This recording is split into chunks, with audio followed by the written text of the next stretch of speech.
জিলহজ মাস শুরু হয়ে গেছে। এ মাস আসার পরে নবীজি কমপক্ষে কয়েকটা কাজ উম্মতদেরকে করার জন্য নির্দেশ দিয়েছেন। আমরা কয়েক মিনিটে নবীর ওই নির্দেশগুলো একটু শুনি, যদি পালন করতে পারি। 1 নম্বর, এ মাস আসলেই বিশ্ব নবী রোজা রাখতেন, যেদিন কোরবানির ঈদ শুরু হবে ওই দিনের আগ পর্যন্ত। সুতরাং আজকে আমার মনে হয় রোজা রাখা ভালো ছিল। যারা রাখেন না নফল রোজা, এটা খুব জোর দিয়ে বলছি না, রাখবেন যদি পারেন। রোজা রাখলে শরীর সুস্থ থাকে এবং অনেক দিক থেকে উপকার আছে। যারা গ্যাস্ট্রিক, আলসার এই সমস্ত রোগের দোহাই দিয়ে রোজা রাখতে চান না, বিশ্বনবী যে সিস্টেমগুলো চালু করেছিলেন, প্রত্যেক মাসে 3টা করে রোজা রাখতেন, প্রত্যেক সপ্তাহে 2টা করে রোজা রাখতেন, আশুরার যে রোজা রাখতেন, জিলহজ মাসের যে রোজা রাখতেন, রমজানের রোজা রাখতেন, এগুলো খেলা করার জন্য আমাদের উপরে দেয় না। নবীজির অন্যান্য রোগ আমরা দেখতে পেয়েছি, কিন্তু কোনোদিন পেটের প্রিয়া, গ্যাস্ট্রিক, আলসার এই রোগ নবীজির ছিল না। কারণ রোজা রাখলে ওই রোগগুলো আস্তে আস্তে ভালো হয়ে যায়। সুবহানাল্লাহি ওয়া বিহামদিহি। যাদের অভ্যাস আছে আপনারা রাখবেন, সুস্থ থাকতে পারবেন। 2 নম্বরে, মাস আসলেই নবীজি জিকির বাড়িয়ে দিতেন। কি বাড়াতেন? বলেন বলেন। জিকির মানে আমাদের এই তাহেরি ভাইয়ের মতো জিকির না, এও জিকির করে। আল্লাহর নামে কিছুক্ষণ জিকির চালায়, এরপরে এমন এমন মানুষের নাম নিয়ে জিকির করে যেটা প্রকাশ্য শিরিক। প্রকাশ্য কি? তার কথাগুলো কোরআনে কারিমের 2টা আয়াতের পুরা বিরুদ্ধে। সূরা আনআম 50 নম্বর আয়াত আর সূরা হুদ 34 নম্বর আয়াত। এই সমস্ত আয়াতের পুরা বিরুদ্ধে ওই মাওলানার কথা। মাওলানা বলে ভুল হবে। বললাম লিকুলি নাফসি, হে নবী আপনি বলেন যে আমার সম্পর্কে আমার কোনো আয়ত্ত নেই, যে আমি ভালো করব না মন্দ করব এটা আমার আয়ত্তে নেই। এবং কথা আমি বলি না যে আমি ফেরেশতা হয়ে গেছি, আল্লাহর ধনভাণ্ডার আমার কাছে আছে আর আমি গায়েবের খবর তোমাদের বলতে পারি, কথা আমি বলি না। কে বলছেন বলেন তো? আল্লাহ নবীজিকে দিয়ে কথাগুলো বলাচ্ছে যে আপনি বলেন যে আমি গায়েব জানি না, আল্লাহর ধনভাণ্ডার আমার কাছে নেই আর আমি ফেরেশতাও না। আমার কাজ কি? আমার কাছে ওহী আসে, আমি এইটা তোমাদের কাছে প্রচার করি, এইটাই আমার কাজ। অথচ আল্লাহর ধন রসুলকে দিয়ে আল্লাহ গেছে গায়েব হয়ে। এই সমস্ত উল্টাপাল্টা কথা যারা জিকিরের নাম দিয়ে আজ চালাচ্ছে জাতির ভেতরে, কোরআনের আয়াতের বিরুদ্ধে গেলে মানুষ কাফের হয়ে যায়, মুশরিক হয়ে যায়। কি হয়ে যায়? কোনো কাফেরের মুশরিকের জানাজা পড়া জায়েজ আছে? এখন যারা জেনারেল শিক্ষিত মানুষগুলো, বিশেষ করে নবনির্বাচিত চেয়ারম্যান সহ যারা বসে আছে, এ কথা বললে ওনারা ধারণা করবে এক হুজুর আর এক হুজুরের বিরুদ্ধে বলছে। ও হুজুর, ওরে বললে গুনাহ হবে, ওর তো আর ইমানই নেই, ও তো কাফের হয়ে গেছে। কোন কাফেরের মুশরিকের জানাজা পড়া জায়েজ আছে? কেউ যদি জেনে শুনে কোনো হারাম কাজ করে তারও ঈমান নষ্ট হয়ে যায়। আমি জেলখানায় 3টা বছর পার করে আসলাম, কয়েকদিন আগে এসেছি। মাওলানা মামুনুল হক আমার সাথে ছিল। যতদিন ওনার সাথে সকালে আর দুপুরে খাবার খেতাম, মাঝে মাঝে আমারে বলতো, হামজা যদি বাইরে যেতে পারি জীবনে কোনো কাফের মুশরিকের জানাজা পড়াবো না, যাবো না। আমি বললাম এইটা নিয়ে আপনি এত কঠিন? এটা কোরআনের সরাসরি নির্দেশ। বিশ্বনবী নিজের চাচা মুশরিক ছিল, আবু তালেব। কি ছিল? বলেন বলেন। সে যখন মারা যাচ্ছিল তার কাছে যে বলেছিলেন, ইয়া আম্মি আবি তালিব কুল লা ইলাহা ইল্লাল্লাহ হাজ্জুল লাকা ইনদাল্লাহি ইয়াউমাল কিয়ামাহ। বুখারী শরীফের হাদিস। হে চাচা, আপনার জলে বলা লাগবে না, আপনার কানের কাছে শুধু মুখ নিয়ে বলেন যে লা ইলাহা ইল্লাল্লাহ মুহাম্মাদুর রাসূলুল্লাহ বলার দরকার নেই, কারণ ওইটার সাক্ষী তো আমি হয়েছি। আপনি শুধু আল্লাহর একত্ববাদের এই স্বীকার আমার কানের কাছে মুখ নিয়ে করেন, আমি কিয়ামতের দিন আল্লাহর কাছে ঝগড়া করে আপনাকে জান্নাতে নিয়ে দেব। পাশে দাঁড়িয়েছিল আবু জেহেল আর আবু সুফিয়ান। ডাক দিয়ে বলে, নেতা পড়বা? সারা জীবন বাপদাদার ধর্ম অনুসরণ করলে এখন ভাতিসারে নতুন ধর্ম গ্রহণ করে কলঙ্কিত হবা।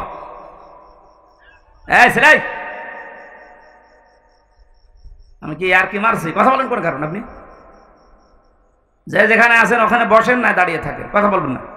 মাত্র 1 ঘন্টা আমরা কথা বলবো।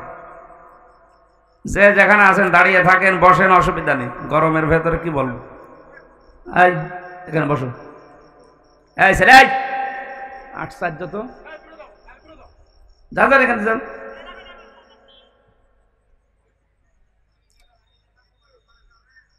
এটা কি ডিজে গানের অনুষ্ঠান? আপনি লিখে দিয়েছেন কি? এটা পুরা এখন ইবাদত চলছে। এ মানুষগুলো এত বড় গুরুত্বপূর্ণ কাজ সব বাদ দিয়ে এত ব্যস্ত মানুষ যদি এখানে বসে থাকতে পারে চাতক পাখির মতো, আপনি সলিমতি কি হয়েছে আপনার? একটা কথা বলে দেখেন এবার, ওই আসল নাম বলে দেব, একেবারে নিশ্চুপ হয়ে যান।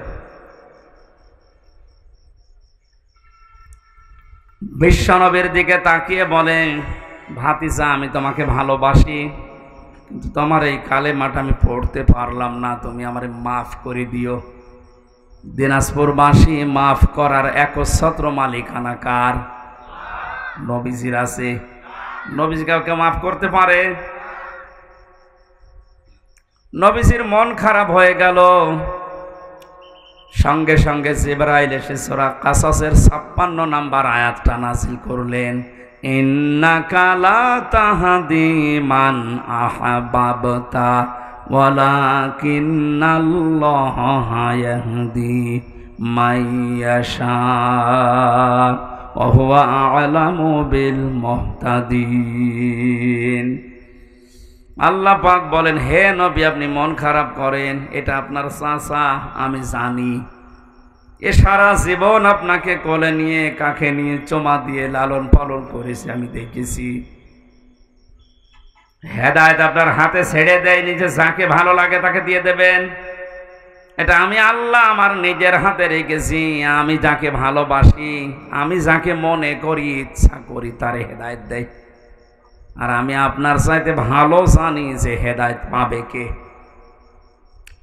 আপনি আপনার চাচা মনে করে বারবার চেষ্টা করছিলেন যে কানের কাছে মুখ নিয়ে হলেও অন্তত একবার বললেও আপনি তারে জান্নাতে নিয়ে যাবেন আমার সাথে বলে, কিন্তু লোকটার অবস্থা তো আমি জানি।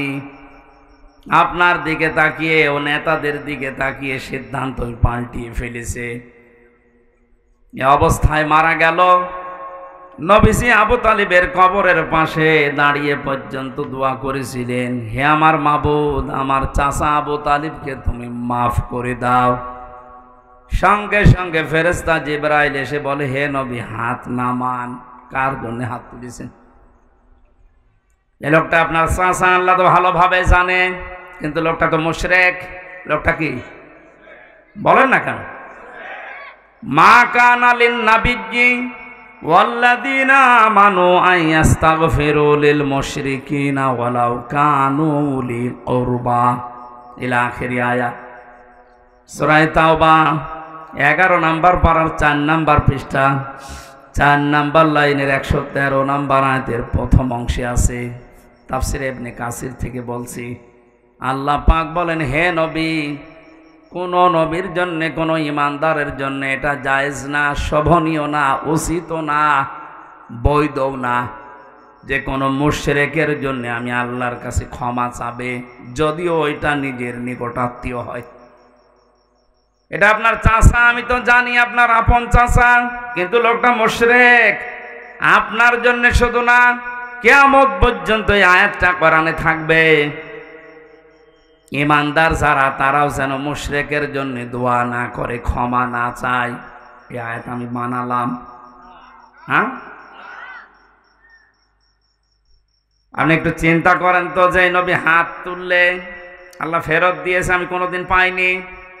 ওনার হাতও তোলা লাগে নাই, মনের ভেতরে কামনা বাসনা আসলে কবুল হয়ে যেত। আমরা জানি যে কাবা শরীফ বাদ দিয়ে নবীজি 16 থেকে 17 মাস পর্যন্ত বাইতুল মুকাদ্দাসের দিকে নামাজ আদায় করেছিলেন।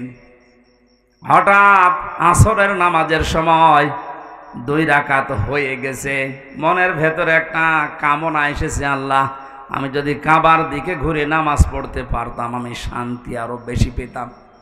সঙ্গে সঙ্গে কোরআনের আয়াত আল্লাহ নাজিল করেছেন নামাজের ভেতরেই, কদ নারা তাকাল্লুবা ওয়াজহিকা ফিস সামা। হে নবী, আপনি বারবার আকাশের দিকে তাকান কেন? আমি বুঝি 2 রাকাত নামাজ হয়ে গেছে, আপনার মনের আকাঙ্ক্ষা অনুযায়ী বাকি 2 রাকাত নামাজ আপনি কাবার দিকে নামাজের ভেতরে ঘুরে পড়েন। কাবা শরীফ হয়তো আমরা মনে করছি এই দিকে, ওই সময় বাইতুল মুকাদ্দাস ছিল এই দিকে, উনি নামাজের ভেতরে ঘুরে গেছে। এখানে কয়েকটা শিক্ষা ছিল, আমি ওইগুলোর দিকে না, আমার মূল কথা ছিল নবীজি হাতও তোলেন নাই। মনের ভেতরে কামনা বাসনা আসলে যদি কবুল হয়ে যায়, সেই নবী হাত তুলে দাঁড়িয়ে আছে, বসে আছে, নিজের আপন চাচার জন্য আল্লাহ হাত ফেরত দিচ্ছে। আপনার একটু চিন্তা আসে না কেন? নিজের আপন চাচা নবীর, সাধারণ মানুষের না, তাও সারা জীবন এত বেশি বিশ্ব নবীকে লালন পালন করেছিল। লাগবে না ভাই, বসেন, আমি কিন্তু পরে জিজ্ঞাসা করব কি বলছি আজকে, খালি 1.5 ঘন্টা বসে থাকান। আমি যে 12-13টা শিক্ষা বের করবো, শেষে আপনারে বলবো। বাতাস দেওয়া ছিল। দিনাজপুরবাসী বিশ্বনবী মোহাম্মদ রাসূলুল্লাহর মতো এরকম নামি দামি মানুষের চাচা মারা গেলে যদি আল্লাহ হাত ফেরত দেয়, চাচা মুশরিক, আমি হামজার মতো, এমনকি কাবা শরীফের ইমাম এখন আব্দুর রহমান সোদাইসিকে দিয়েও যদি কেউ মুশরিকের জন্য দোয়া করে, ওইটা কবুল হবে। অথচ টাটকা মুশরিক বাংলাদেশে মরে যায়, আর আমরা দোয়া করে গরু জবাই করে বলে জান্নাতে দিয়ে আসি, মনে হয় কন্ট্রাক্টারই নিয়েছে। জান্নাত তো আমাদের বাবার নাকি? এটা পুরাটা ধোকাবাজি। খালি আপনাদের ওই গরু ছাগলগুলোই নষ্ট হয়, তারা কিচ্ছু হয়। এই জন্য এত কড়া ছিলেন, বারবার বলতেন হামজা, কোনো মুশরিকের জন্য আমি জানাজায় যাব না, এমনকি জানাজা পড়াবো না। আমাদের উচিত হচ্ছে আমাদের ঈমান যেন নষ্ট হয়ে না যায়, আর চাই নষ্ট হোক। আলেমের নাম নিয়ে আছে এমন কিছু মানুষ বের হচ্ছে এই দেশে, এদের পেছনে রাঘব বোয়ালরা আছে, আমরা জানি না। তো এত শক্ত কথা বলার পরে এই 96% মুসলমানের দেশে টিকে থাকা সম্ভব না। যে কথাগুলো বলা হয় পুরাপুরি ঈমান শেষ হয়ে গেছে, অথচ এর বড় কিছু আবেগলা নারী পুরুষ তার পেছনে আছে না নেই? বাংলার মুসলমানেরা, হুশ আপনাদের কবে আসবে আমি জানি না, এখনই আপনাদের বিবেককে কাজে লাগান। ওয়াকালু লাউ কুন্না নাসমাউ আও নাকিলু মা কুন্না ফি আসহাবিস সাঈর। সূরা মুলকের 10 নম্বর আয়াতটা একটু ভালো করে খেয়াল করেন, আল্লাহর কথা। জাহান্নামে সাঈরের দরজা দিয়ে যখন মানুষ প্রবেশ করবে, দারোয়ান ফেরেশতা মালিক জিজ্ঞাসা করবে যে কেন এসেছেন আপনি এই জাহান্নামে সাঈরে। আমি এর আগে অনেকবার বলেছি, জাহান্নাম একটা, জাহান্নামের দরজা 7টা। নিয়ে আসেন, আসেন যারা দায়িত্বে আছেন, এ থানার ওসি, সম্মানিত ওসি ফরিদুল স্যার কই আসতেছেন? আসেন আমাদের স্টেজে আসেন, চেয়ার এনে দেন। আমরা যে কথাটা বলছিলাম, শিরিক যদি কোনো মানুষ করে, এ লোকটা যদি মুশরিক সত্যি সত্যি প্রমাণ হয়ে যায়, এর জানাজা পড়া, এর জন্য দোয়া করা হারাম। আর কেউ যদি জেনে শুনে কোনো হারাম কাজ করে, তার ঈমান নষ্ট হয়ে যায়। এ পর্যন্ত বুঝেছেন? সুতরাং যারা জাতিকে আর শিরিকের দিকে ধাবিত করছে জিকিরের নাম নিয়ে, জিকির হবে কার নামে বলেন তো? আল্লাহ বাদ দিয়ে কেউ যদি আলী বাবা, শাহ আলী বাবা, দয়াল বাবা, পাগলা বাবার নামে জিকির করে, ও শিরিক করছে না? আর শিরিক করলে তাকে বলা হয় মুশরিক। আর মুশরিকের জানাজা পড়া, দোয়া করা জায়েজ আছে? এখন তো ফতোয়া আপনারা দিতে পারবেন।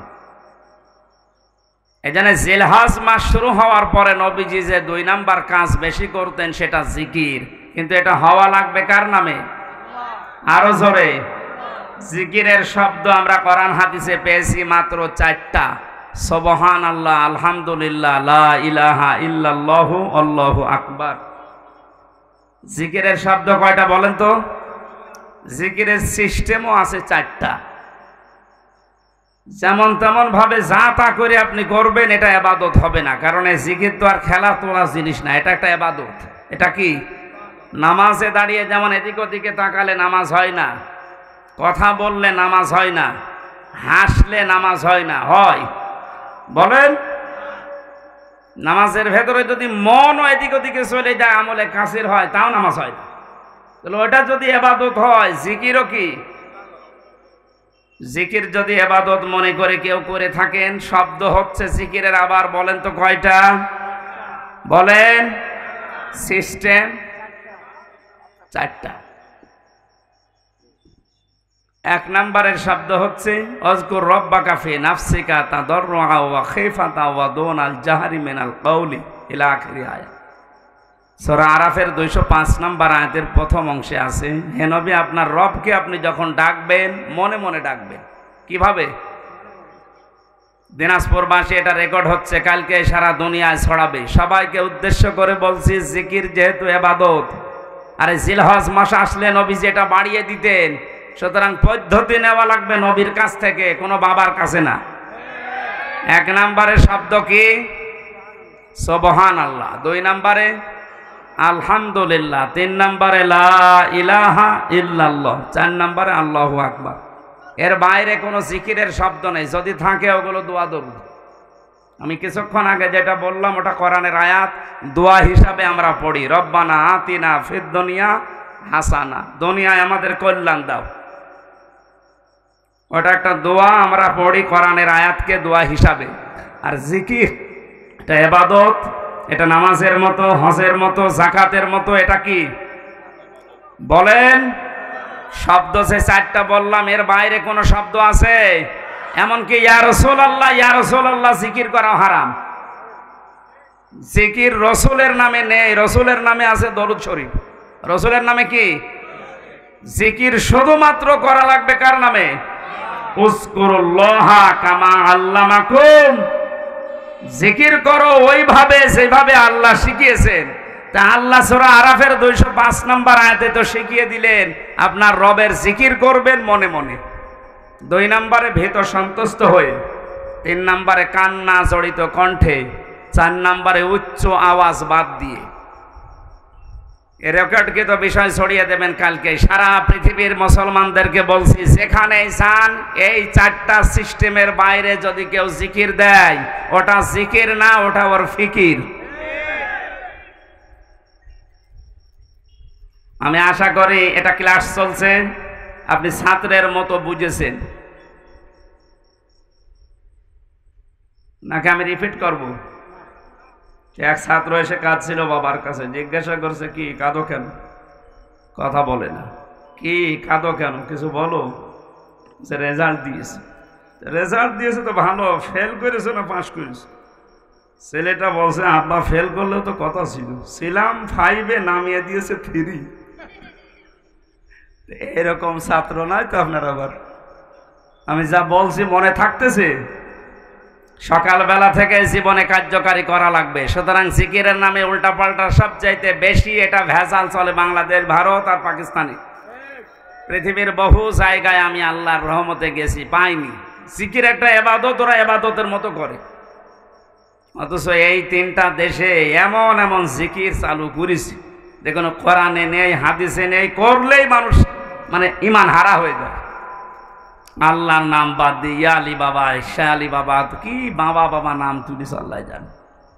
আল্লাহ আমাদেরকে বোঝার তৌফিক দিন, বলেন আমিন। জাহান্নামের এই মালিক যে দারওয়ান ফেরেশতা দাঁড়িয়ে আছে, ও কিন্তু জিজ্ঞাসা করবে যে কেন আসলে এখানে। ওরা 2টা কথা বলবে, যারা জাহান্নামে যাবে তারা কথা বলবে কয়টা? তারা বলবে আমরা 1 নম্বরে শোনার পরে না শোনার ভান করে থাকতাম। এই চরিত্রের মানুষ দেশে নেই? আছে মানে আমরাই তো। এ দেশে কোরআন হাদিসের কথা কম বলা হয়? তো অধিকাংশ মানুষ শোনার পরে না শোনার ভান করে থাকে। অমানা যুলামু মিম্মান ইফতারা আলাল্লাহিল কাযিবা ওয়া হুয়া ইদআ ইলাল ইসলাম। সূরা সফের 7 নম্বর আয়াতের প্রথম অংশে আল্লাহ জানিয়েছেন, এ পৃথিবীতে আমি আল্লাহর ভাষায় সবচাইতে বড় জালেম হচ্ছে ওই লোকটা যাকে ইসলামের দিকে ডাকা হয়, আহ্বান করা হয়, অথচ এই লোকটা ঘাড় ঘুরিয়ে অন্য দিকে চলে যায়। আর এই চরিত্রের মানুষ আমাদের দেশে বেশি। জাহান্নামে লাশার বর্ণনা পড়েছিলাম কোরআনে কারিমের সূরা মারিজে। আল্লাহ পাক জানিয়েছেন, কাল্লা ইন্নাহা লাযা নাযাআতাল লিশাওয়া। জাহান্নামের লাশা একটা দরজার নাম। এখানে ওসি সাহেব আছে, চেয়ারম্যান আছে, জেনারেল শিক্ষিত মানুষ ওনারা যদি জিজ্ঞাসা করেন জাহান্নাম কয়টা, আমার মনে হয় এক বাক্যে বলবে 7টা। জিজ্ঞাসা করে দেখেন। অথচ কোরআনে কারিমে হাদিসে আমি তো কোরআনের উপরে অনার্স মাস্টার্স করেছি, আমি দেখেছি পড়া কোরআনে কোনো জায়গায় জাহান্নাম 7টা এ কথা নেই। লাহা সাবাআতু আবওয়াব, আল্লাহ বলেন জাহান্নামের দরজা 7টা। কয়টা? লিকুল্লি বাবিম মিনহুম জুজউম মাকসুম। পৃথিবীতে যে যেই ধরনের অপরাধ করবে, গুনাহ করবে, আল্লাহ তাকে ওই দরজা দিয়ে প্রবেশ করিয়ে শাস্তি দেবে। এখানে যে বর্ণনা চলছে, কোন দরজা? লাযা। বলেন বলেন। আগেরটা গেল সাগীর। 2টা কারণে আল্লাহ সাগীর নামে ওই দরজা দিয়ে প্রবেশ করিয়ে শাস্তি দেবে। 1 নম্বরে যারা শোনার পরে না শোনার ভান করে থাকতো। 2 নম্বরে যারা তাদের আকেল, তাদের কমন সেন্স, যাদের বিবেক কাজে লাগাতো না দুনিয়ায়, এই 2টা গুণ যাদের, তাদের সাগীরে আল্লাহ দেবে। আল্লাহ চাই দেওয়ার জন্য 2টা গুণ আমরা পেয়েছি। 1 নম্বরে তাদউ মান আদবারা ওয়া তাওয়াল্লা। জাহান্নামে লাযা এই দরজা তাদেরকে ডাকবে যারা সত্যকে সত্য জানার পরও ঘাড় ঘুরিয়ে চলে যেত। আর এটাও বাংলাদেশে বেশি। আমাদের জাতির পিতা হযরত ইব্রাহিম নবী আলাইহিস সালাম, তিনি আমার আল্লাহকে খোঁজ করার জন্য নিজের তরফ থেকে চেষ্টা করে করে খুঁজে নিয়েছিলেন।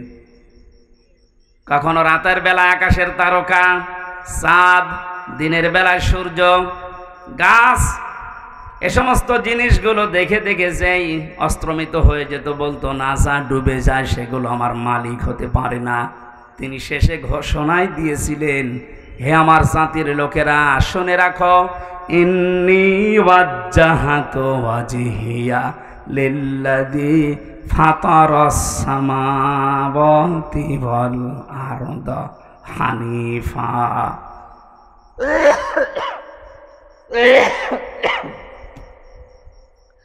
ওয়ামা আনা মিনাল মুশরিকিন। এটা যায় নামাজের দোয়া বলে অনেকে চালায়। না না, এটা যায় নামাজের দোয়া না। এখানে অনেকগুলো বিষয় শেখার আছে। যারা ইসলাম সম্পর্কে না জেনে এরকম উল্টাপাল্টা কাজ ইবাদত মনে করে করেন, এগুলো বেদাত হবে। এটা কি যায় নামাজে দাঁড়ানোর দোয়া? এটা কোরআনে কারিমের সূরা আনআম ৭৯ নম্বর একটা আয়াত। এই আয়াতটার ভেতরে 3টা বিষয় আল্লাহ মানুষকে জানাতে চেয়েছেন। মানুষ যখন মেন্টালিটি ঠিক করবে, নামাজে দাঁড়ানোর প্রস্তুতি নেবে, তখন যেন আল্লাহু আকবার বলার পরে এই দোয়াটা আগে পড়ে, এরপরে নামাজ শুরু করবে। আল্লাহকে বলা লাগে যে ইন্নী ওয়াজ্জাহাতু, আমার চেহারা আমি ঘুরিয়ে দিলাম। চেহারা মানে শুধু এটা না। এই যে আমরা জানি যে মুসলমান, তামাম দুনিয়ার সব মুসলমান একটা শরীরের মতো। একটা শরীরের মতো কোনো জায়গায় যদি আঘাত লাগে, শরীরের মাথা যেমন টের পায়, তামাম দুনিয়ার মুসলমানের কোনো জায়গায় যদি আঘাত লাগে, বাংলাদেশ থেকে অন্তত আপনি এটা টের পাবেন। আমি কয়েকদিন আগে একটা ঘটনা শুনছিলাম। চিত্রনায়ক ছিল মিঠুন, নাম শোনেননি? এই লোকটা পরবর্তীতে সিনেমা জগৎ ছেড়ে দিয়ে চলচ্চিত্র বাদ দিয়ে চলে আসে ইসলামের লাইনে। ওনার ব্যক্তিগত একটা কাহিনী শুনলাম। একজন মারা গেছে, ওনার কাছে খবর দেওয়ার পরে বলছে একটা লোক বিপদে পড়েছে, পড়ে যাও, মারা গেছে। উনি ইন্না লিল্লাহ পড়লেন না, একটু আফসোস করবেন, করেন। কি হয়েছে ভাই আপনার? একজন মারা গেল, বিপদে পড়লো, আপনি ইন্না লিল্লাহ পড়েন বা অন্য কোনো কিছু বলেন? বলছে না, আমার মনের ভেতরে তো ওই রকম কিছু আসতেছে না। কারণ আল মুসলিমও আখুল মুসলিম, মুসলমান মুসলমানের ভাই। নবীজির হাদিস ছিল তামাম পৃথিবীর সব মুসলমান একটা শরীরের মতো। শরীরের কোনো জায়গায় আঘাত লাগলে যেমন তামাম শরীরে খবর হয়ে যায়, আপনি আমাকে খবর দিলেন যে একজন মুসলমান বিপদে পড়েছে, মরে গেছে, তা আমার শরীরের ভেতরে তো সেরকম কোনো অনুভূতি আমি পাচ্ছি না, তা আমার মনে হয় তার কিছু হয়নি। পরবর্তীতে খোঁজ নিয়ে দেখা গেল হ্যাঁ সত্যিই ও বিপদে থেকে বেঁচে গেছে। আমি এটা দ্বারা বোঝাতে চাচ্ছিলাম একজন মুসলমানের ভেতরে কিরকম অনুভূতি আসলে সে বুঝতে পারে যে আমার মুসলমান ভাই বিপদে পড়েনি। তাম দুনিয়ার মুসলমানেরা যদি আজ নবীজির হাদিস অনুযায়ী একটা শরীরের মতো আমরা হতে পারতাম, আমার মনে হয় ফিলিস্তিনে যে অবস্থা চলছে আরো অনেক আগে স্বাধীন হয়ে যেত।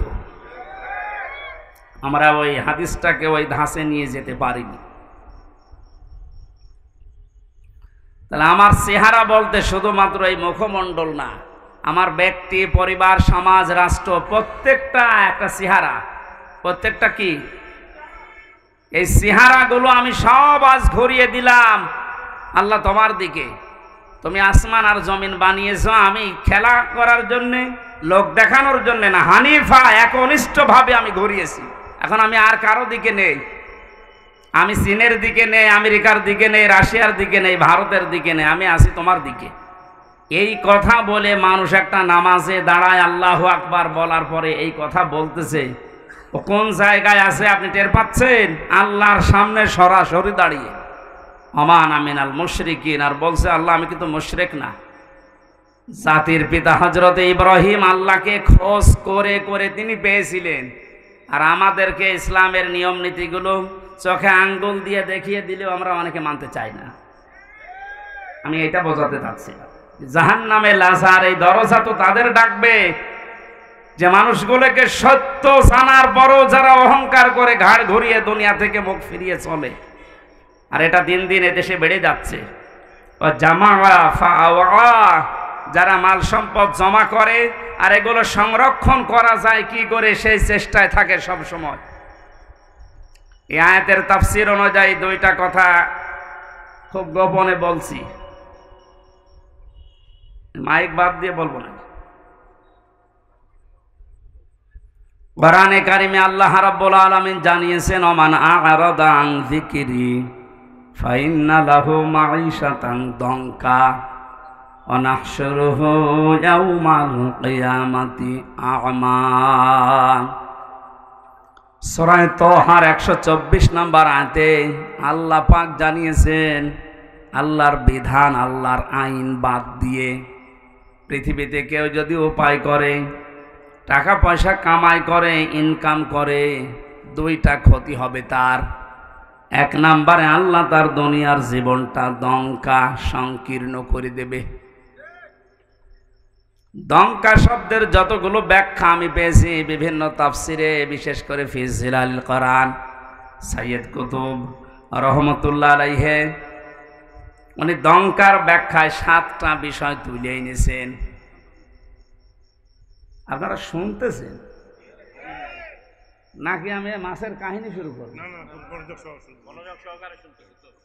না, আমার মাছের কাহিনী মুখস্থ আছে, আমি বলি আপনারা তা ধরে বসে থাকেন। এটা ক্লাস চলছে, বললাম না 1 ঘন্টার কোরআনের একটা ক্লাস চলছে। ক্লাসের মতো আরো অ্যাক্টিভ হয়ে থাকেন, সব বাদ দেন। যারা ইনকাম করবে অবৈধ দুনিয়াতে উল্টা পাল্টা, তাদের এই ইনকামের বিষয়ে দঙ্কা দিয়েছেন আল্লাহ। কি দিয়েছেন? এটা মনে হয় ফেরেশতাদের জন্য। কাদের জন্য? যেহেতু ইনকাম উপায় আমরা করি, আর কোরআন আল্লাহ আমাদের উপরে নাযিল করেছে, আর এই কোরআনে এই আয়াত আছে সূরা তাহা 19 নম্বর পৃষ্ঠা 124 নম্বর আয়াত। কিছুই থাকবে না ভাই।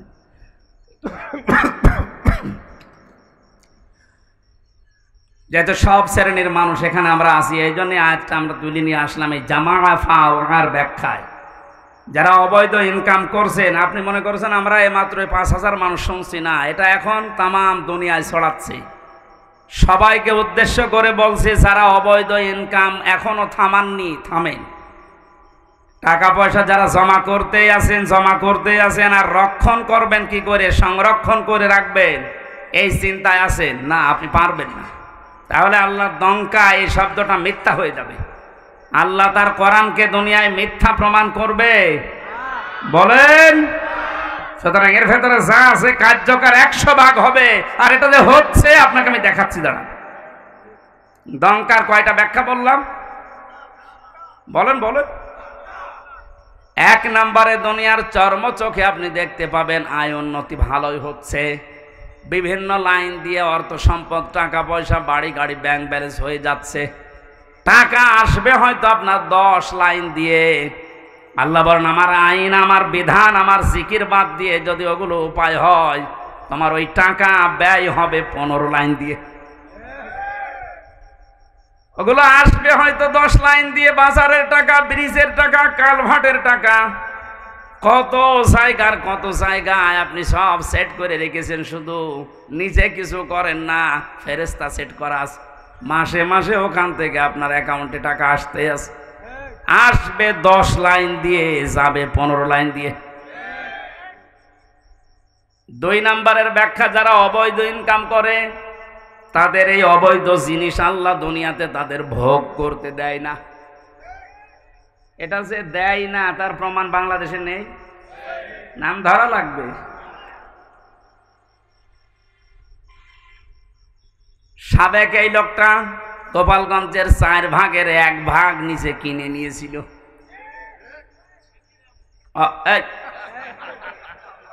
অথচ ওনার যা বেতন, উনি যদি মরণ পর্যন্ত বেতন পায় তাও তো এই জমি কিনা সম্ভব না। একটা জেলার 4 ভাগের 1 ভাগ যদি একজনের হয়, তা আমরা কি ঘাস কাটছি? বলেন, এই লোকটার এখন কি আছে? সব হাইকোর্টের মাধ্যমে সরকার নিয়েছে। বাইরে যা ছিল সেগুলো তো বাজেয়াপ্ত। আমার মনে হয় এখন যদি অবস্থায় থাকে, কয়েকদিন পরে দুদক ডেকেছি, শেষ আবার ভিক্ষা করা না লাগে। দঙ্কায় আল্লাহর যে কথা ছিল যে দুনিয়ায় অবৈধ ইনকাম যারা করে ওদের ওই সম্পদ আল্লাহ দুনিয়ায় ভোগ করতে দেয় না, এটা কি আমেরিকায় যে ব্যাখ্যা করা লাগবে? এ দেশে ব্যাখ্যা শুনে বোঝা যাচ্ছে না? দুনিয়ায় যারা 3 নম্বরের ব্যাখ্যা, যারা পৃথিবীর ময়দান থেকে এভাবে উপায় করে ওদেরকে আল্লাহ অপমৃত্যু দেয়। মানুষগুলো তো ঈমান নসিব হয় না, এমন মৃত্যু হয় দুনিয়া আটকে ওঠে। আমার ঝিনাইদার একজন কয়েকদিন আগে গেছে, 200 কোটি টাকার মামলা। আপনি মনে করেন কি যে 200 কোটি টাকা আপনার এই মুরব্বীরে যদি এখন থেকে বসিয়ে দেন, মরণ পর্যন্ত শুধু গুনতে থাকবে, শেষ করতে পারবে না। 200 কোটি, এটা মানুষের কয় টাকা লাগে এ দুনিয়া চলতে বলেন? মামলা হওয়ার পরে কি হয়েছে দেখেছেন? লাশের টুকরো খুঁজে পাওয়া যাচ্ছে না। তার মেয়ে এখন কান্নাকাটি করছে যে একটা টুকরো অন্তত দেন, অন্তত লাশটা মনে করে দাফন করি, জানাজা পড়াই, তাও পাচ্ছেন। কয়েকদিন আগে ভারতের কলকাতার একটা খেজুর গাছে নাকি 2টো বিচি ঝুলেছিল। অনেকে বলছে এইটাই এই লোকের বিচি। আমি দেখলাম ফেসবুকে যে বিচি মানুষের অত বড় হওয়ার কথা না, এর ছাগলের বিচি হবে। হয়তো ছাগল জবাই করে বিচি এরকম ঝুলিয়ে দিচ্ছে। কোন জায়গায় আল্লাহ নামিয়েছে আপনি তাকান। আপনি এখনো অবৈধ ইনকাম বন্ধ করেন না, উল্টাপাল্টা মামলা দিয়ে মানুষকে আপনি কালার করে দিন। এই জন্য এইগুলো করেন না। যারা মানুষের নামে মিথ্যা মামলা দেন, মানুষকে হয়রানি করেন, এর মাধ্যমে জুলুমের মাধ্যমে অবৈধ টাকা ইনকাম করেন, এই টাকা আপনি ভোগ করে যেতে পারবেন না। যদি করতে পারেন তাহলে এই আয়াত মিথ্যা হয়ে যাবে, কোরআন শরীফ জীবনেও মিথ্যা হবে না। 2 নাম্বার আপনার অপমৃত্যু হবে। আপনি ঈমান নিয়ে যেতে পারবেন না, বেঈমান হয়ে মরবেন। এগুলো আল্লাহ একটা একটা করে দেখাচ্ছে। এইরকম চোখে আঙ্গুল দিয়ে দেখিয়েও যদি আমাদের পরিবর্তন না আসে, তারপর কবে হুঁশ আসবে আমাদের? আমার দাদা মারা গেছে আমি জেলখানায় থাকতে, উনি মাঝে মাঝে বলতো যে গন্ডার এর চামড়া এত মোটা, এরে কাঁতো কুতু দিলে নাকি 3 দিন পরে টের পায় যে কাঁতো কুতু লেগেছে। এক লোক শ্বশুর বাড়ি যাচ্ছিল, রাস্তার পর এক গন্ডা কাঁতো কুতু দিয়েছে। কি গো, আমারে কাঁতো কুতু দিলে আমি হাসি, আর এ হাসে না কেন? 3 দিন শ্বশুর বাড়ি থাকার পরে আসার সময় দেখছে হ্যাঁ গন্ডার হাসতেছে। বলছে বন্ধু তোমারে 3 দিন আগে কাঁতো কুতু দিয়েছি আমি, তখন তো তুমি হাসলে না, আজকে হাসতেছো। গন্ডার ওর নিজের ভাষায় বলছে ভাই 3 দিন আগে যখন আপনি দিলেন, 3 দিন সময় লেগেছে চামড়া ভেদ করি আমার শরীরে কাতুকুতু লাগতে। গন্ডারের কাতুকুতু লাগে কয়দিন পর, আমাদের সাথে সাথে। আমি আজ 12-13 বছর কাতুকুতু দিচ্ছি, তারপরেও তো আমার জাতির হুঁশ হয় না। সেই বিশ্ববিদ্যালয়ে 10 সালে ভর্তি হওয়ার পরে আমি মনে হয় 11-12 সাল থেকে এই ওয়াজের মাহফিলে, 12 সাল থেকে 24 সাল, এই 12 বছর, কত 3 বছর না ছিলাম ভেতরে, 9 বছর তো কাতুকুতু দিয়েছি বিভিন্ন কায়দায়। কই জাতির তো কোনো পরিবর্তন নেই। অবৈধ ইনকাম কি কমেছে? এমনকি আমারে ধরার পর আমার বাবার কাছ থেকে টাকা নিয়েছে। কই অবৈধ ইনকাম তো কমছে না। আর আমার মনে হয় এই আয়াতের ওপর আমাদের এখনো 100% বিশ্বাস হয়নি, ভাষা বিশ্বাস আছে। এই জন্য লাজায় যাওয়ার যে কারণগুলো বললাম, এগুলো যেন আমাদের ভেতরে থাকলে আমরা এখনই থেমে যাই। সাইরে যাওয়ার যে কারণগুলো বলছে, এগুলো থাকলে যেন আমরা থেমে যাই। আল্লাহ আমাদের আমল করার তৌফিক দাও, আমিন। আরো জোরে বলেন। আমার ভাইরা, জিলহজ মাস যেহেতু শুরু হয়ে গেছে, নবীজি যেভাবে জিকির করতেন, আজ যারা জাতিকে জিকিরের নাম নিয়ে মুশরিক বানাচ্ছেন, শিরিকের দিকে ধাবিত করছেন, তারাও থামেন। জিলহজ মাসের 3 নাম্বার আমল, নবীজি এ মাস আসলেই ঘোষণা দিতেন যাদের সামর্থ্য আছে তারা যেন অবশ্যই কোরবানি করে। কি করে বলেন বলেন? এ শব্দটা সে জন্মের পর থেকে শুনছি, কোরবানি কি, এটা এর ইতিহাস কি, কোথা থেকে এসেছে, এটা শুরু হয়েছে কোন দিন থেকে? অধিকাংশ মানুষ আমরা ইব্রাহিম আলাইহিস সালামের জীবন থেকে মনে করে কোরবানি পেয়েছি। হযরতে ইব্রাহিম আলাইহিস সালাম তার সন্তানকে জবাই করছে, কোরবানি দিচ্ছে ইসমাইলকে, এটা থেকে আমরা জানি না। কোরবানি শুরু হয়েছে এসে দুনিয়া শুরুর পর থেকে। ওইটাই আল্লাহ তেলাওয়াত করে করে আমাদেরকে শুনিয়েছেন নবীর মাধ্যমে। আল্লাহ পাক বলেন সূরা মায়েদা 27 নম্বর আয়াতটা আমরা পড়েছি। এখান থেকে আমরা কয়েকটা, কমপক্ষে 12টা শিক্ষা বের করব আজকে। আপনারা থাকবেন তো কিছু সময়? হ্যাঁ ঠিক আছে। যেহেতু একটা নতুন বিষয়, বোঝার জন্য একটু মন মানসিকতা এদিকে দিয়ে রাখবেন। জন্মের পর থেকে যারা কোরবানি শোনেন, শুধু ইব্রাহিম ইসমাইল নবী না, জন্মের পরে না, এই পৃথিবী তৈরি হওয়ার পর থেকে কোরবানির সিস্টেম চলে আসতেছে। হয়তো এক এক নবীর সময় এক এক রকম সিস্টেম ছিল। হযরত আদম আলাইহিস সালামের 2 সন্তানের ব্যাপারে আল্লাহ বলেন, হে নবী আপনি আপনার উম্মতদের সামনে এই আয়াত তেলাওয়াত করে শোনান। পাশে আল্লাহর নবী মুহাম্মদুর রাসূলুল্লাহ যদি এখন বেঁচে থাকতেন, এই দিনাজপুরের 5 বাড়িয়ে রাস্তার পাশ দিয়ে যদি এখন হেঁটে যেতেন, এই ময়দানে যদি এতগুলো উম্মত দেখতেন, এখানে বসে বসে উনি এই আয়াত তেলাওয়াত করে শোনাতেন। কারণ সামনে এখন এই বিষয়গুলো আমাদের আছে, কোরবানি। কোরআনে কারীম থেকে আবার বলছি, জবান খুলে বলেন, শয়তান যেন আশপাশে থাকলেও দূরে চলে যায়। আউযু বিল্লাহি মিনাশ শাইতানির রাজিম, বিসমিল্লাহির রহমানির রহিম,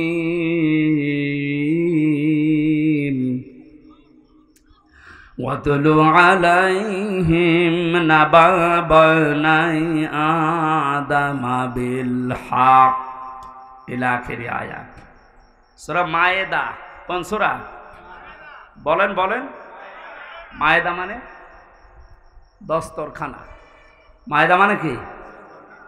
120টা আয়াত আছে, 16টা রুকু আছে। আমরা মাত্র একটা আয়াত 27 নম্বর আয়াতের 1 ভাগ পড়েছি 4 ভাগের। আপনি দেখেন এর ভেতরে কত কথা লুকিয়ে আছে।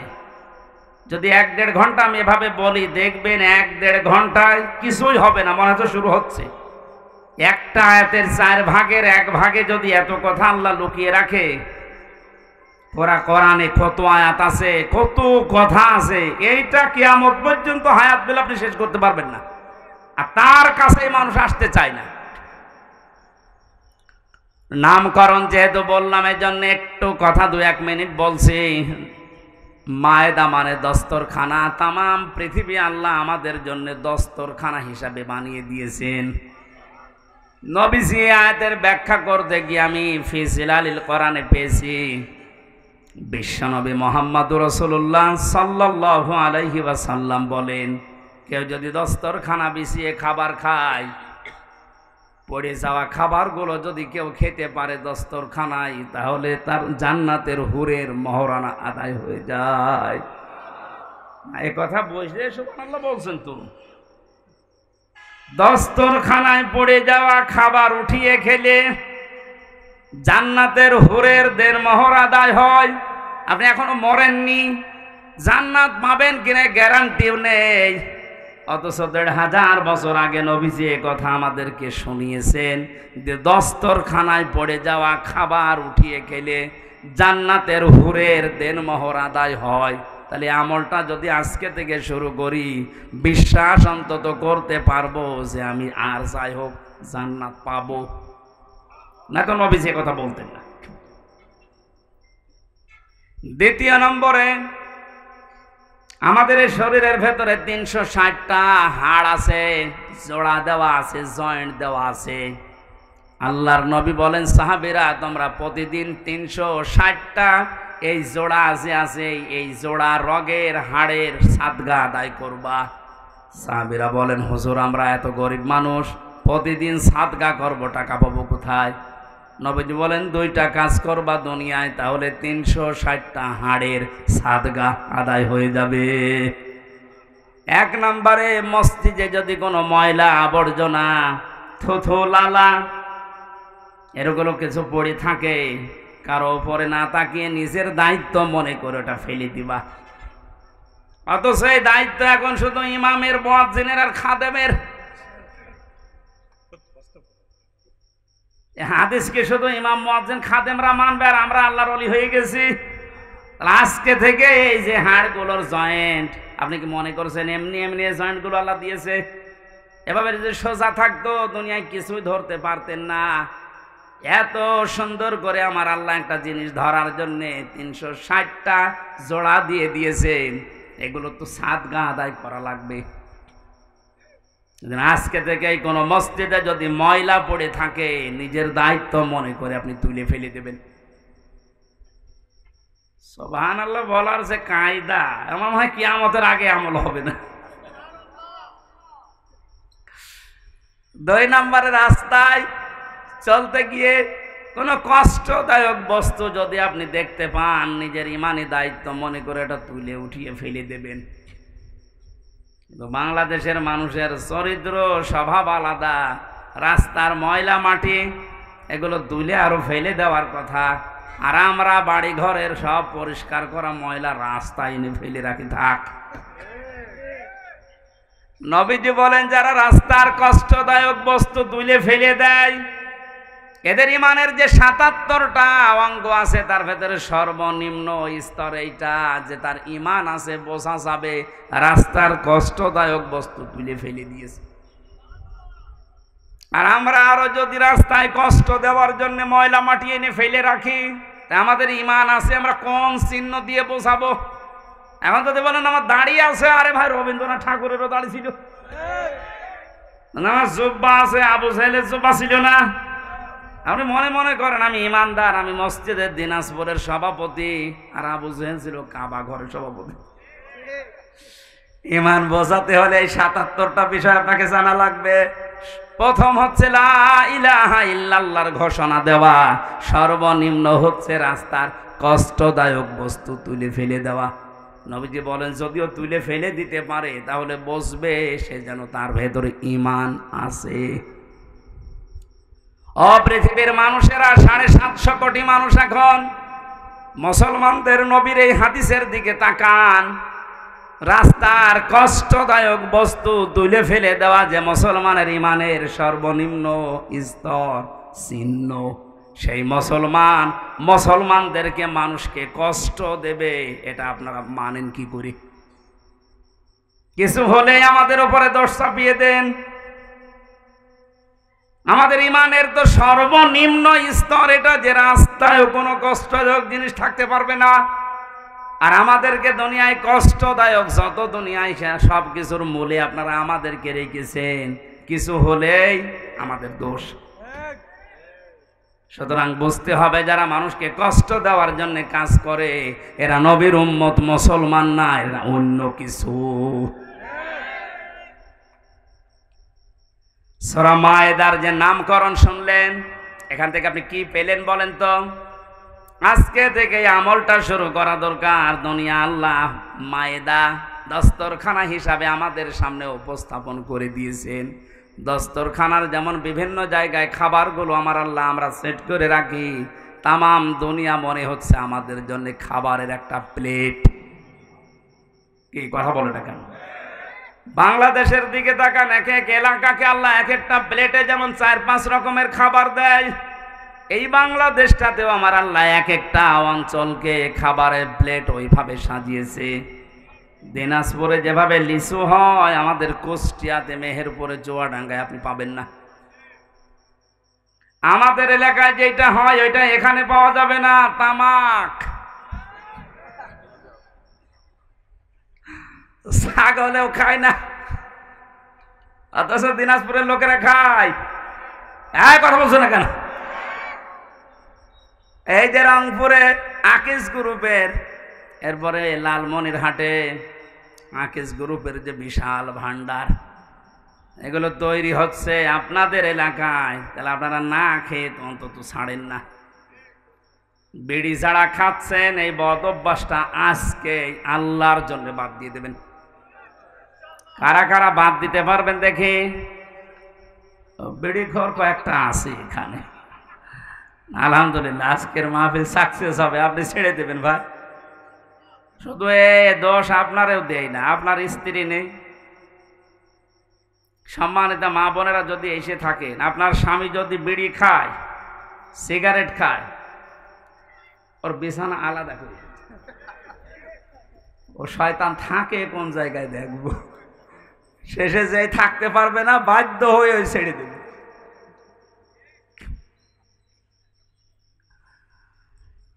এবার আল্লাহ পাক আমাদেরকে যেটা শুনিয়েছেন, কান খাড়া করে শোনেন। ওয়াতলু আলাইহিম নাবা আবনাই আদম বিল হক।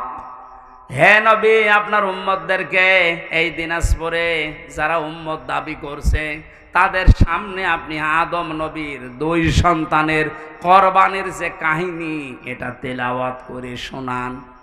আমার এখানে প্রশ্ন আছে, এই আমরা বাতাস দিচ্ছিল, কে আছে এখানে? এবারে আপনারা জিজ্ঞাসা করবো, এই যে প্রথম শব্দ আমার আল্লাহ দিলেন আতুলু, আপনি তেলাওয়াত করেন। আলাইহিম তাদের নিকটে, নাবা আবনাই আদম বিল হক, হযরতে আদম নবীর 2 সন্তানের যে কোরবানির কাহিনী, এটা আপনি এদেরকে তেলাওয়াত করে শোনান। কিভাবে শোনাবেন? বিল হক, সঠিকভাবে, যথাযথভাবে, সত্য যেটা ওইভাবে। এখন আমাদের প্রশ্ন আসে, আমরা 1500 বছর আগে না, এই পৃথিবী তৈরি হওয়ার পরে এই ঘটনা, হাজার হাজার বছর পরে এই ঘটনা শুনে আমরা করব কি? নাকি আমাদের এখানে কি করণীয় আছে? আল্লাহ 12টা জিনিসের পরে দিয়েছেন, আমরা দেখি। প্রথম নাম্বার এই তেলাওয়াত। কি শব্দ দিয়েছেন? আরো জোরে বলেন। আমি যদি এনাকে মুরব্বীকে বলি তেলাওয়াত করেছেন আজকে, উনি বলবে হ্যাঁ কি পড়েছে তেলাওয়াতে? হয়তো আলাম তারা কাইফা ফাআলা রাব্বুকা বিআসহাবিল ফিল আলাম ইয়াজআল কায়দাহুম ফি তাদলিল ওয়া আরসালা আলাইহিম তায়রান আবাবিল। তেলাওয়াত হয়েছে না? কথা বুঝতেছেন? আল্লাহর প্রথম শব্দ ওয়াতলু, আপনি তেলাওয়াত করে শোনান আপনার উম্মতদেরকে। ওনারে বললাম তেলাওয়াত করেছেন আজকে, উনি তো এই সূরাটা মনে করেন শোনাইছে, তেলাওয়াত হয়েছে না? না। পড়া কোরআনে 3টা শব্দ আমি পেয়েছি কোরআন পড়ার ব্যাপারে, কারা, রাতালা, তালাওয়া। অবিধান বেত্তা যারা আছে এই 3টা শব্দের ব্যাখ্যায় লিখেছেন, কেউ যদি কোনো কিছু তেলাওয়াত করতে চায় তার 4টা হক আদায় করা লাগবে। 1 নাম্বার ওটাকে শুদ্ধ করে পড়া লাগবে, 2 নাম্বারে ওটা বুঝতে হবে আপনাকে, 3 নাম্বারে ওই বোঝা বিষয়ের ওপরে আপনার প্র্যাকটিক্যাল লাইফে আমল থাকা লাগবে, 4 নাম্বারে ওইটা যেন মানুষ মানতে পারে এই ব্যবস্থা করে দেওয়া লাগবে। তাহলে অনেকেই হয়তো শুদ্ধ করে হয়তো তেলাওয়াত করেছে। 2য় নম্বরটা এই কথা বলে না কেন নেই। 3 নাম্বারটা যতটুকু পড়েছে অতটুকু ওনার প্র্যাকটিক্যাল লাইফে থাকবে। উনি তেলাওয়াত করেছিল আলাম ইয়াজআল কায়দাহুম ফি তাদলিল। হে নবী, আপনি কি তাদের এই দিকে তাকিয়েছেন? আল্লাহ হাতিওয়ালাদের সাথে কি ব্যবহার করেছিলেন? তাদের সমস্ত ষড়যন্ত্র আমার আল্লাহ কি নস্যাৎ করে দেয়নি? কায়দাহুম, কায়দা মানে কি? কায়দা বলি না আমরা, কায়দা করেছো, এই কায়দা মানে ষড়যন্ত্র। আল্লাহ কি তাদের ষড়যন্ত্র নস্যাৎ করে দেয়নি? এটা উনি পড়ার পরেই মনের ভেতরে 100% দৃঢ় বিশ্বাস রাখবে। কাবা ঘর যেভাবে আমার আল্লাহ রক্ষা করেছিলেন ষড়যন্ত্র থেকে আব্রাহার এই হাতিওয়ালা বাহিনীর, তামাম পৃথিবীতে মুসলমানদেরকে, ইসলামকে আল্লাহ কিয়ামত পর্যন্ত ভাবে রক্ষা করবে। আজ আমরা ইসলামের দুরবস্থা থেকে অনেকে সাইড কেটে চলে যাচ্ছে, দিনকাল ভালো না। তা আপনি কি পড়লেন? কোরআনের আয়াতের উপরে তো আপনার 100% বিশ্বাস এখনো আসেনি, তার মানে আপনার তেলাওয়াত হয়নি। নবীজিকে আল্লাহ বললেন আপনি তেলাওয়াত করে শোনান, তো তেলাওয়াত করলেই তার মানে আপনি বুঝবেন যে কি আল্লাহ বলতে চাই। হযরতে আদম আলাইহিস সালামের যে শরীয়ত আমরা শুনেছি, ওই সময় সন্তান হতো জোড়া জোড়া করে, আগের পক্ষের আর পরের পক্ষের একটা একটা করে তিনি বিবাহ দিতেন। যে মেয়েটাকে বিবাহ করার কথা, তাসলিমা আর আকলিমা, হাবিলের সাথে যেটা সেটা সুন্দরী ছিল, কাবিলের সাথে যেটা ওটার চেহারা অত ভালো ছিল না। সেই পৃথিবীর শুরু থেকে মেয়েদের চেহারার উপরে মানুষের একটা চাহিদা আল্লাহ তৈরি করে দিয়েছে। এটা আমি বানালাম নাকি? সূরা আলে ইমরানের 14 নম্বর আয়াতে আল্লাহ দলিল দিয়েছেন, যুজ্জিনা লিন-নাসি হুব্বুশ শাহাওয়াতি মিনান নিসা। আমি ভালোবাসা, আকর্ষণ, মহব্বত এরকম কিছু তৈরি করে দিয়েছি, শোভনীয় বানিয়ে দিয়েছি তোমাদের কাছে 9টা জিনিসকে। তারা 1 নম্বরে তোমাদের স্ত্রী, মেয়ে লোক।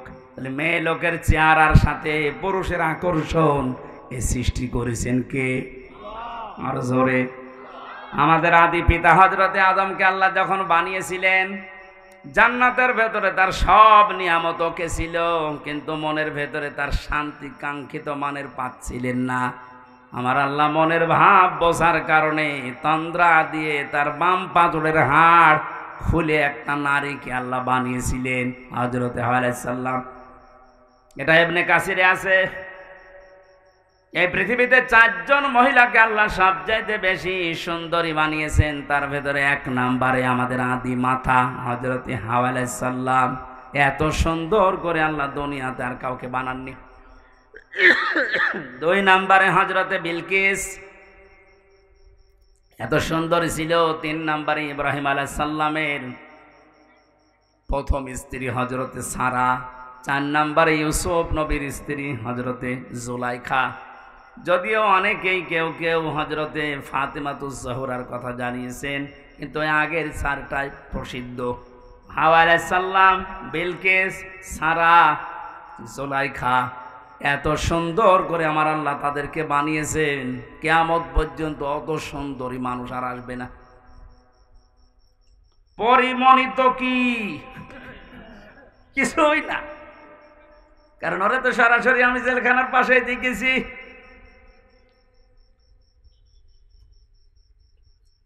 হযরতে হাওয়াকে এত সুন্দর করে আল্লাহ বানিয়েছেন। আদম নবী তন্দ্রা অবস্থায় ছিলেন, ঘুম থেকে উঠেই দেখলেন বাম পাশে কি গো, তিনি ধরতে যাচ্ছিলেন আর তাকিয়েছেন, আল্লাহ পাক আদেশ দিলেন তাকানো যাবে না, ধরাও যাবে না। হযরতে আদম নবী আলাইহিস সালাম বলে, আল্লাহ তাকানো যাবে, ধরা যাবে, কি করলে আপনি সেই কায়দা বলেন। আল্লাহ রাব্বুল আলামিন বলেন,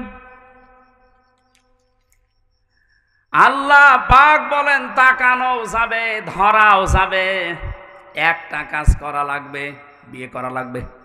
তাহলে এই জায়গা থেকে প্রমাণ হয় কি, বিয়ের আগে যে প্রেম প্রীতি গুলো আছে এগুলো জায়েজ।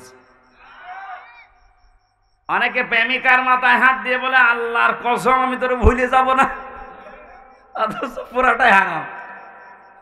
বিয়ের আগে ওর মাথায় হাত দেওয়া জায়েজ আছে? কথা বলে না কেন? না, এলাকায় প্রেম প্রীতি বন্ধ হয়ে গেছে। প্রেম প্রীতির বন্ধন নামে সিনেমা তৈরি হচ্ছে। আদম নবী আলাইহিস সালামকে আল্লাহ বললেন বিয়ে করতে হবে, উনি বলছে আমি রাজি। এই দেশের যুবক যারা আছে, আমার মনে হয় ওরা যদি পৃথিবীর কোন ফরজের খবর না রাখে, বিয়ে করা ফরজ এটা জানে না। সন্তান যাদের আছে প্রাপ্তবয়স্ক, রিজিকের দিকে আপনি না তাকিয়ে তার বিয়ে দিয়ে দেবেন। বিয়ে করলে যে সমস্ত উপকারগুলো আছে আপনি এগুলো টের পাবেন না। আপনি মনে করছেন না, আজকে একটা ফেসবুকে একটা স্ট্যাটাস দিয়েছে এক মহিলা, বলছে আমি প্রতিষ্ঠিত হব, দরকার হয় বুড়ি হব, তারপরে বিয়ে করব। আল্লাহ যৌবনকে ভোগ করার জন্য যে সময়টুকু দিয়েছেন, এই সময় পার হয়ে গেলে আপনার দিকে তো কেউ তাকাবে না। এই জন্য মেয়েদের শুকরিয়া আদায় করা দরকার পুরুষের এই যৌন চাহিদাকে। এটা আছে বলে আপনি আজ এত দামি। কথা বলেন। পুরুষের এই চাহিদাকে যারা মর্যাদা দাম দিতে চায় না, সেই পরিবারগুলোতে আমরা দেখতে পাই এরা পরকীয়া প্রেমে লিপ্ত হয়। আপনি মুরব্বী মানুষের শুধু বুঝবেন না, পরকীয়া প্রেমে এলাকায় নেই। যারা পরকীয়া প্রেমে লিপ্ত আছেন এখনো পর্যন্ত, তিনটা ক্ষতি হবে দুনিয়া। এক নম্বরে চেহারার উজ্জ্বলতা নষ্ট হয়ে যাবে, 2 নম্বরে আপনার রিজিকের বরকত আল্লাহ কমিয়ে দেবে, 3 নম্বরে মরণের সময় আপনি ঈমান পাবেন না, বেঈমান হয়ে মরবেন। নাউজুবিল্লাহ বলে শেষ করে দিচ্ছেন, আর কিছু করবেন না।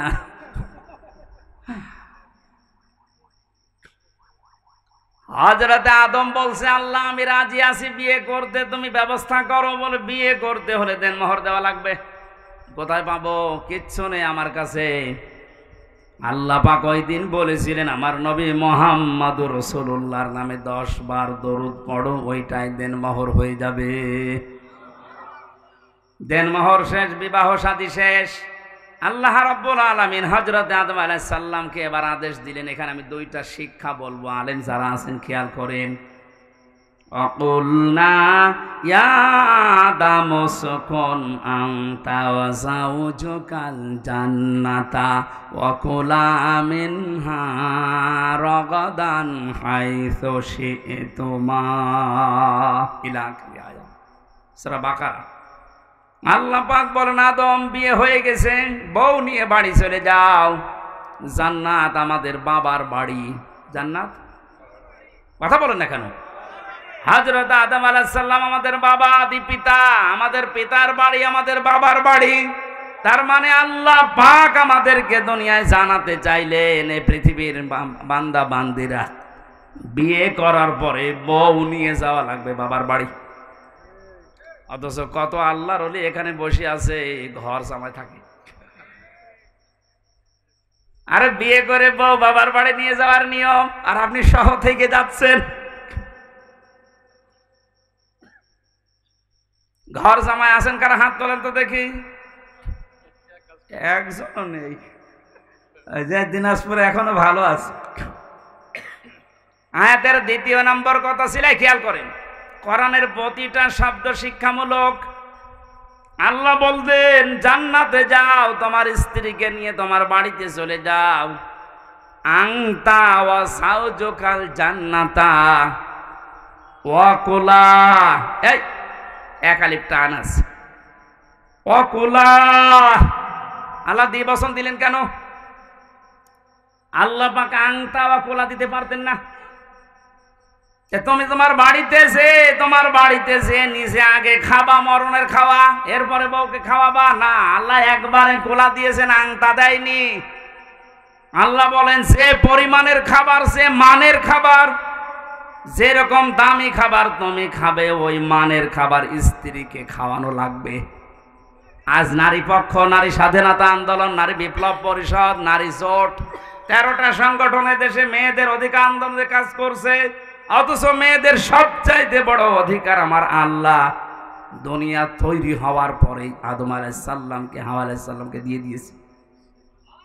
কেন? তিনি জান্নাতের ভেতরে বলতে পারতেন না, আদম তোমার বাড়ি যেহেতু মরণের খাওয়া খাও, স্ত্রীকে যতটুকু পারো দাও, না পারো না দাও, বলতে পারতেন না? অথবা নিচের খাওয়ার পরে তারপরে বাঁচলে তাকে দেবে, তারপরে আংতা শব্দ দিয়ে পরবর্তীতে স্ত্রীর নাম দিতেন সাউজুন। কই আল্লাহ তো একবারে কোলা দিলেন। ও তামাম পৃথিবীর নাস্তিক, মোরতাদ, বেঈমান, উল্টা পাল্টা নারীদেরকে বসিয়ে ইসলাম বিদ্বেষী যারা বানাতে চান, আল্লাহ পাক মেয়েদেরকে যে অধিকার দিয়েছে কিয়ামত পর্যন্ত আপনি দিতে পারবেন না। সুতরাং মেয়েরা ওদের কথা শুনে রাস্তাঘাটে নেমে মিছিল করা বন্ধ করেন। ওরা আপনাদেরকে ভোগের বস্তু বানাতে চায়, আর আল্লাহ পাক আপনাকে এই পৃথিবীর ময়দানে দামি বস্তু বানাতে চায়। তাহলে আমাদের উচিত হচ্ছে, আদম আলাইহিস সালাম আমাদের জাতির পিতা, জান্নাতে যাবার পরে আল্লাহ বললেন সাবধান, নিজে খাবে, স্ত্রীকেও খাওয়াবে, ওই মানের পোশাক, ওই মানের খাবার। হাইসো সে তোমা, এইদিকে তাকান, হাইসো সে তোমা, যেখানে ইচ্ছা যাবে, যা ইচ্ছা খাবে। তাহলে আয়াত দিয়ে প্রমাণ হয় স্ত্রীকে সাথে নিয়ে বেড়াতে যাওয়া, ঘুরতে যাওয়া, বিভিন্ন জায়গায় যাওয়া জায়েজ আছে। হ্যাঁ, জায়েজ আছে বলে আল্লাহ শেষ করে দেয়নি। ওয়ালা তাকরাবা, সাবধান, নিকটে যাবা না। হাদিহি শাজারা, এই গাছের নিকটে। কোন গাছ? না, এখানে অনেকে এই গন্ধম গাছ মনে করে। আরে ভাই, শুধুমাত্র গন্ধম গাছের কথা যদি আল্লাহর উদ্দেশ্য থাকতো, তে আয়াত কোরআনে নাযিল করে আমাদেরকে শোনাবে কোন কারণে এখন গন্ধম গাছ আছে। তার মানে হাদিহি শাজারাতা, এটা দিয়ে আল্লাহ আরো উদ্দেশ্য আছে। যদিও গন্ধম গাছ, এর ভেতরে কয়েকটা অর্থ আমি পেয়েছি তাফসিরে, হাক্কানির ভেতরে পাবেন। 1 নম্বরে মুফাসসিরিন ইকরাম লিখেছেন, আল্লাহ পাক জানিয়েছেন আদম শুধু তোমার জন্য না, কিয়ামত পর্যন্ত তোমার সন্তান আদি দুনিয়ায় যারা যাবে, এই মানুষগুলো যেন আল্লাহর নিষিদ্ধ কোনো বর্ডার পার না হয়।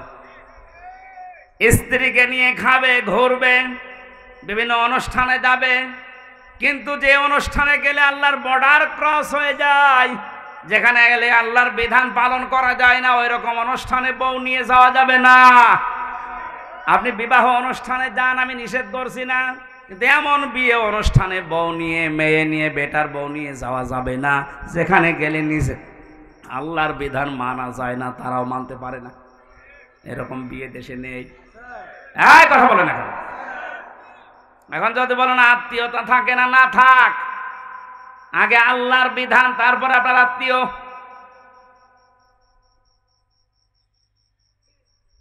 বিশ্ব নবীকে আল্লাহ জানাতে বলেছেন, নবী আপনি জানান লা তাআতা লিমাখলুকিন ইল্লা বিমাসিয়াতিল খালিক। এই পৃথিবীর ময়দানে আল্লাহ এবং রাসূলের অবাধ্য হয়ে যায় এমন কোনো কাজ দুনিয়ায় কারো জন্য করা যাবে না। এটা যদি বিয়ায় না থাকে, না থাক, কারণ যে বিয়ায় জাহান্নামে নিয়ে যাওয়ার কারণ হয়ে দাঁড়াবে, ওইরকম বিয়ায় থাকার চাইতে না থাকা ভালো। তাহলে আয়াত থেকে যে কয়টা শিক্ষা পেয়েছেন, প্রথম শিক্ষা কি? বিয়ে করে বউ বাবার বাড়ি নিয়ে যাওয়া লাগবে। 2 নম্বরে যা খাবেন, যে মানের খাবার, ওই মানের খাবার তাদেরকে দেওয়া লাগবে। এক কথা বলেন না কেন?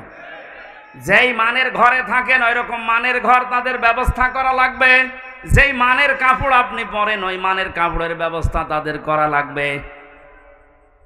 এরপরে তাকে নিয়ে মাঝে মাঝে ঘুরতে যাওয়া, আনন্দ করা। কিন্তু এমন জায়গায় ঘোরা যাবে না, এমন অনুষ্ঠানে যাওয়া যাবে না যেখানে গেলে আল্লাহর বিধান মানা যায় না। আজ বাংলাদেশে এমন এমন দিবস নাম দিয়ে চালাচ্ছে যে দিবসে গেলে ইমানও যায়, আমলও যায়। নাম দিয়েছে শিশু মেলা, শিশু নেই, শুধু শিশুর খালারা আর মামারা। আর ওখানে গেলেই শুধু অ্যাক্সিডেন্ট হয়। এই কথা বল না কেন? এরকম অ্যাক্সিডেন্টের মেলা নেই। নাম দিয়ে শিশু মেলা, শিশু খুঁজে পাওয়া যাচ্ছে না, খালি শিশুর খালারা আর মামারা।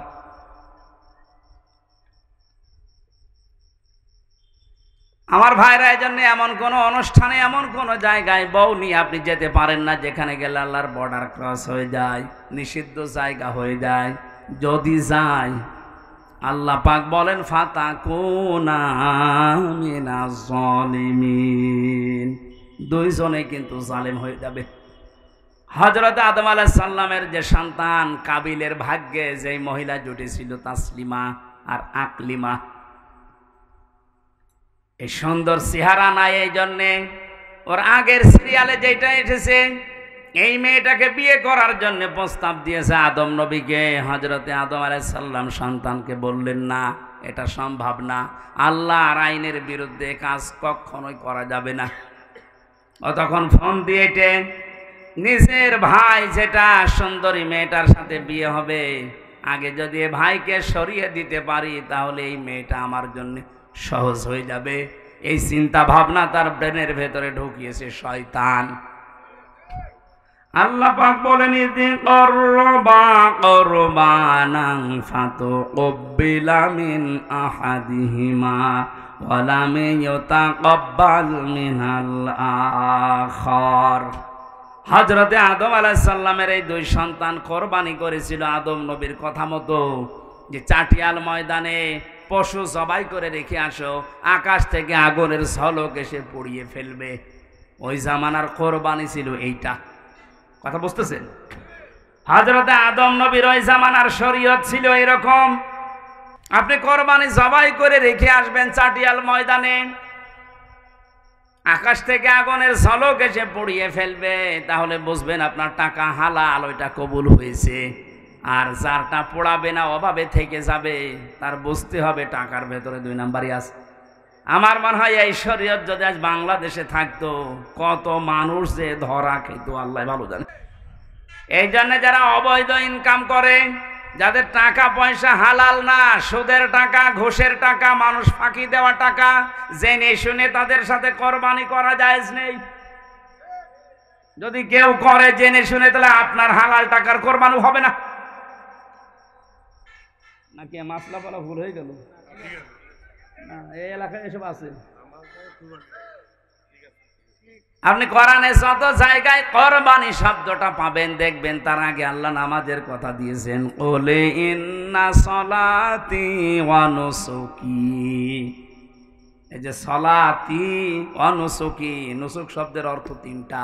1 নম্বরে কোরবানি, 2 নম্বরে হজের ক্রিয়াকলাপ, 3 নম্বরে ইবাদত বন্দিগি। আপনি 1 নম্বরেই ধরেন কোরবানি দেওয়া। আল্লাহ আগে নামাজ, এরপরে কোরবানি দিয়েছেন। ফাসাল্লি লিরাব্বিকা ওয়ানহার, আপনি রবের নামে নামাজ পড়েন, এরপরে কোরবানি দেন। এখান থেকে মাসলা বের হয়, যারা নামাজ পড়ে না তাদের সাথে কোরবানি করা জায়েজ নেই। এলাকায় করেন কেউ, আপনারটাও হবে না।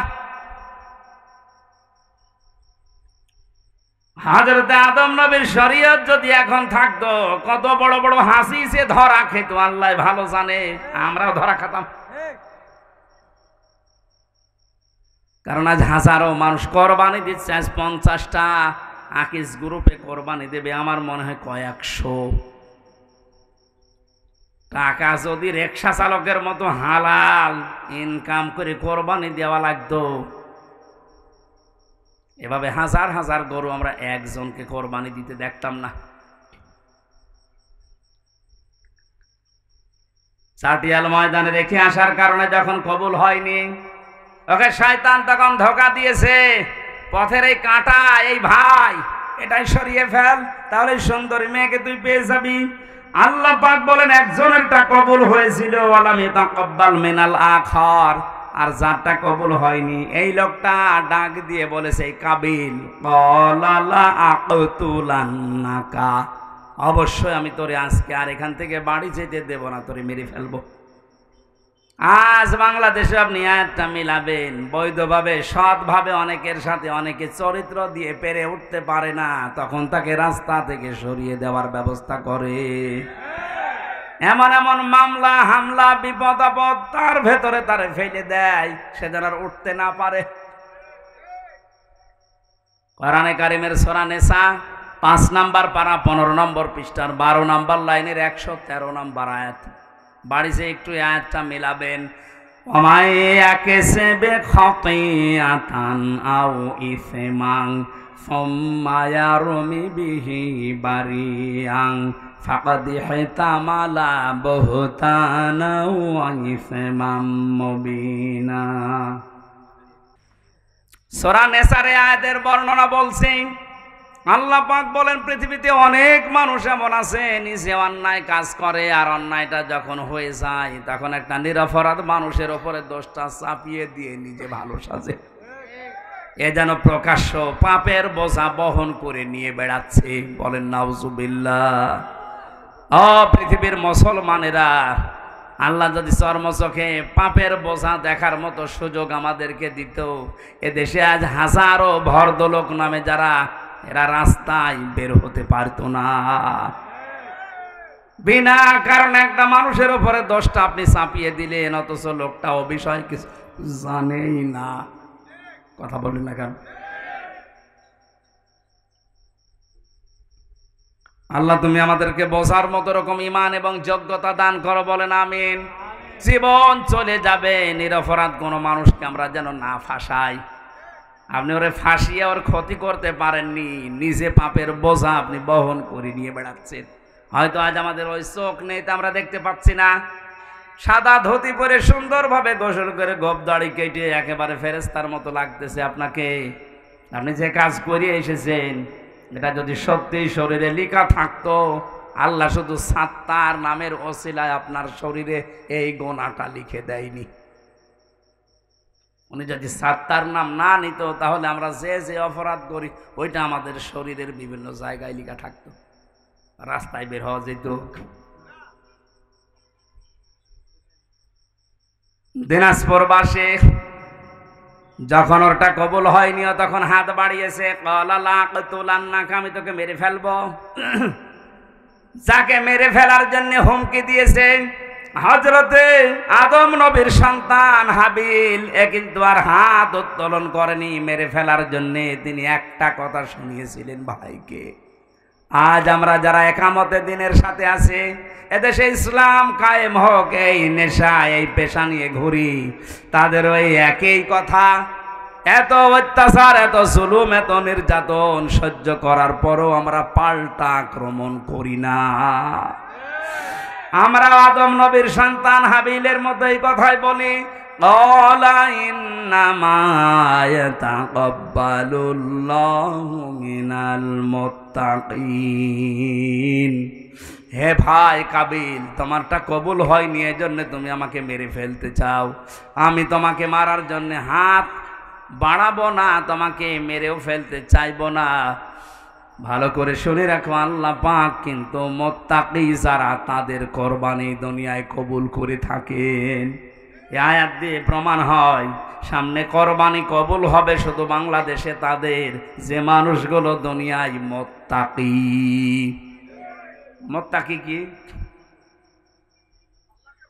আল্লাহকে ভয় করে, এই কথা আমরা সবাই জানি। মুত্তাকি না, পৃথিবীতে মুত্তাকি হওয়ার জন্য সবচাইতে সুন্দর যে সংজ্ঞাটা আমার ব্রেনে এসেছে, আমি দেখতে পেয়েছি, পৃথিবীতে যেখানে যার যেই দায়িত্ব, ওই দায়িত্বটা সঠিকভাবে পালন করার নাম হচ্ছে মুত্তাকি।